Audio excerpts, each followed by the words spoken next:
وهي تعتذر عن عدم احترام رغباته. في تلك الليلة يظهر الشكل الغريب في غرفة روب.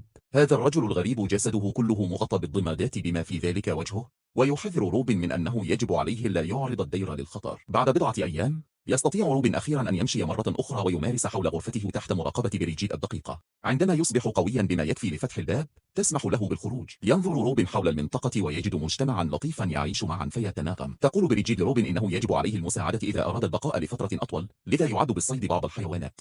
بعد ذلك يذهب روب إلى الشاطئ ويجد قاربا، لكنه ليس قويا بما يكفي لدفعه إلى الماء. يراه الرجل الغامض ويتحدث إليه بسبب محاولته الهروب. في ضوء النهار يدرك روب أن هذا الرجل أبرص. بعد مشاركة بعض الفلسفة عن الله وأخذ الأمر بسهولة للتعافي، يشرح الأبرص أنه مسؤول عن القارب ويستخدمه لنقل الأشخاص الذين ليس لديهم القوة للتجديف. ومع ذلك يرفض أخذ روب، قائلا إنه يجب عليه أولا دفع دينه مع الدير. في فترة الظهر يصنع روب مجموعة من الأسهم وقوس، ثم يذهب إلى الغابة فقط ليكتشف أنه لا يستطيع استخدام القوس لأن جسده لم يتعافى بما فيه الكفاية بعد. في تلك اللحظة يأتي طفل ليخبره أن الأبرص بروت شخصا جديدا. يهرع روب إلى الشاطئ ويصاب بالصدمة عندما يجد مارجريت الصغيرة التي تجري مباشرة لتحتضنه وتخبره أن جون قد مات. في اليوم التالي في الغابة يصطاد روب أرنبا باستخدام فخ. يلاحظ مارجريت تراقبه من خلف شجرة، لذا يدوس على رقبة الأرنب ليقتله متسببا في هروب مارجريت. عندما يعود روب إلى الدير يسأل الأبرص عن ماضيه ورحلته مع مارجريت، لكن بدلا من الإجابة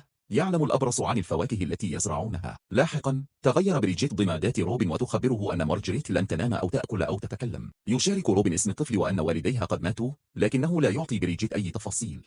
تستطيع أن تخبر أنه يكذب، لكنها لا تزال تعرض الصلاة من أجل والدي مارجريت. يعطي روبن اسم جون المزيف وتقرأ صالة جميلة في ذاكرته. في أحد بعد الظهر يسمع روبن صراخا ويكتشف طفلا ينزف بينما مارجريت تجري بسكين. تحاول بريجيت إيقافها، لكن مارجريت سريعة بما يكفي لتفلت. الآن يجب على المجتمع كله البحث عنها. على الشاطئ يجد روبن بعض آثار الأقدام ويتبعها إلى كهف حيث مارجريت نائمة والسكاكين في يدها. عندما يوقظ روبن مارجريت تشير بالشفرة نحوه، لكنه يأخذها بسهولة منها. يسألها من الذي آذاها، لكن مارجريت لا تجيب، ويطلب منها بعد ذلك إن كانت قد تبعت. لا تتحدث حتى يجعلها روبن تقول اسمه وتذكر الاسم المزيف، مما يجعله يوافق.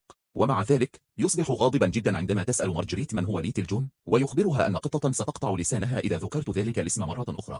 يأخذ روبن مارجريت مرة أخرى إلى الدير وتظهر بريجيت امتنانها. تشارك القصة وراء تأسيس الدير وتعترف بأنها تعتقد أن له قوة. يعتقد روبن أن إعطاء القصص قوة أمر خطير لأنه يجعل الرجال يقومون بأشياء مروعة. ثم يتحققون من مارجريت وأخيرا يقنعونها أن تأكل. بعد بضعة صباحات يساعد روبن الأبرص الذي يكشف أنه ليس لديه الكثير من الوقت المتبقي. في تلك اللحظة يرى روبن دخانا على اليابسة، لذلك يترك الأبرص ليأخذ شخصا آخر. في فترة بعد الظهر يعلمه روبن كيفية تنظيف أرنب، لكنه يتشتت بسبب عودة الأبرص. الشخص الذي أحضره هو آرثر الذي فقد عينا. بينما تعتني بريجيت به يقدم روبن نفسه باسم مزيف. لا يتعرف آرثر عليه ويشارك أنه تعرض للهجوم أثناء بحثه عن ابنة أخته، وهو ما يشعر روبن بالشك. لاحقا يعلم روبن مارجريت كيفية استخدام القوس في الغابة. يسألها إن كانت تعرف آرثر أو إذا كانت تعرف الرجال الذين آذوا والدها، لكن مارجريت تشرح أن والدها أجبرها على الهرب. تسأل عن اسم والدها، لكن روبن يرفض فكره ويشغلها بإخباره كيف تصلح القوس الذي صنعت. تفضل مارجريت أن تكون واحدة صنعتها، لذلك يوافق روبن على أن يحصل عليها. في إحدى الليالي يرى روبن بريجيت تغادر الدير ويقرر متابعتها. تدخل كهفا حيث تحرق بعض البخور قبل أن تنشغل بيدها. يراقب روبن كل شيء من الظلال. عندما تدور بريجيت يكون قد اختف. في هذه الأثناء يتعافى آرثر بسرعة ويبدأ في المساعدة بقطع الخشب. يستعد روبن للأشياء من أجل القوس الجديد وتحتضنه مارجريت في امتنان قبل أن تجري لتلعب مع الأطفال الآخرين. عندما يلاحظ روبن آرثر يحدق في مارجريت يخبره أن يأتي للصيد معه. في الغابة يسأل روبن آرثر العديد من الأسئلة عن عائلته بائسا لتأكيد هويته. يتيح له آرثر النظر إلى جرحه ويقول إن اللصوص فعلوا ذلك، لذا يوضح روبن أنه محظوظ لأنهم لم يأخذوا رأسه بالكامل. يقطع حديثهم عندما يخبرهم طفل أنهم يحتاجون إليهم. في الدير تترك بريجيت روبن وحده مع الأبرص الذي طلبه على فراش الموت. يتساءل الأبرص عما إذا كان قد سمع قصة روبن هود وجاي من غسبور، معترفا بأنه يعرف الهوية الحقيقية لروب. يخبره روبن أنها مجرد قصة أخرى ولم يكن هناك جاي من غسبور، ومع ذلك يكشف الأبرص أنه هو ذلك الرجل ويؤكد ذلك من خلال إظهار أنه يفتقد الأذن التي قطعها روب. يطلب الأبرص من روبن حماية الدير بعد رحيله، لكنه يجعله أيضا يعد بعدم إخبار بريجيت من هو حقا. في فترة ما بعد الظهر يقيم المجتمع جنازة للأبرص، مصمما على عدم السماح لأي شخص من ماضيه بخراب هذا المكان السلمي. يقول روبن وداعا لبريجيت قبل أن يبحر إلى اليابسة مع آرثر تحت ذريعة أن لديهم شخصا ليجمعوا على الشاطئ.